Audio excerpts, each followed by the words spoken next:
in 4 of us are on the middling to lower end of the mental wellbeing spectrum, and only about half of the population are suitably compassionate towards mental health sufferers.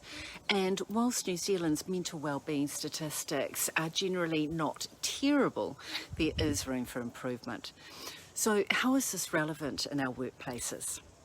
Hello, Kayleen Martin, founder of Ripple, employee experience activator, recruitment and talent agent specialist. There are 7 pillars to wellbeing, and mental health is one of them. Over 2 million Kiwis are in full-time employment, which means they spend the biggest portion of their awake time at work. So it is critical that employers and employees work together for the benefit of individuals and businesses. It is a two-way street. It is a reality that employees bring personal stresses to work and businesses send employees home with workplace stresses. The adage of "leave it at the door" is no longer appropriate.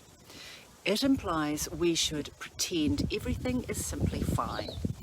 It is an archaic, unhealthy and unsustainable management strategy that I liken to putting a band-aid on a bullet wound. It does no good at all. Let us look at the key stresses that travel into and out of our workplaces, and then we will look at some management strategies for both parties. Key stresses we can bring into the workplace include mental fatigue and unwellness, physical challenges, financial worries, commuter disruptions, incidents of abuse, loneliness, time management issues, and now COVID-19. The repercussions of these can be distracted employees, rising levels of errors, teammate and customer relationships can be tested, and general productivity compromised through increased absenteeism and tardiness, a rise in personal phone calls and digital messaging, increased anxiety and general burnout. Key stresses that can be taken home from the workplace include unmanageable workloads, unreasonable work hours, being held accountable but having no control, bullying and isolation, performance demands but no management support, poor pay compared to output, and COVID-19.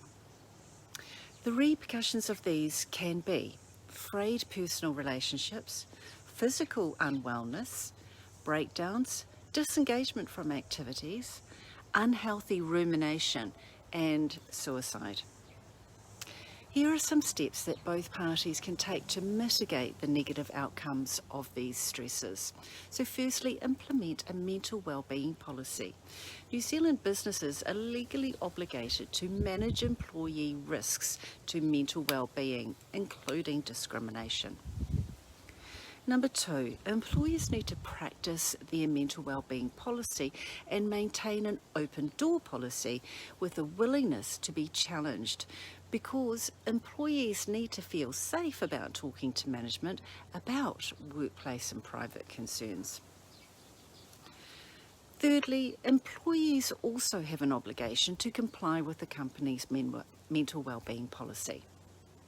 Number 4, it is the responsibility of the employee to make employers aware of any personal stresses they may bring into the workplace and any workplace issues causing mental unwellness for them or someone else. The parties can then work together on a strategy, and the employer can provide relevant and reasonable support. Number 5, management must be trained and equipped to follow through on the company's mental wellbeing policy.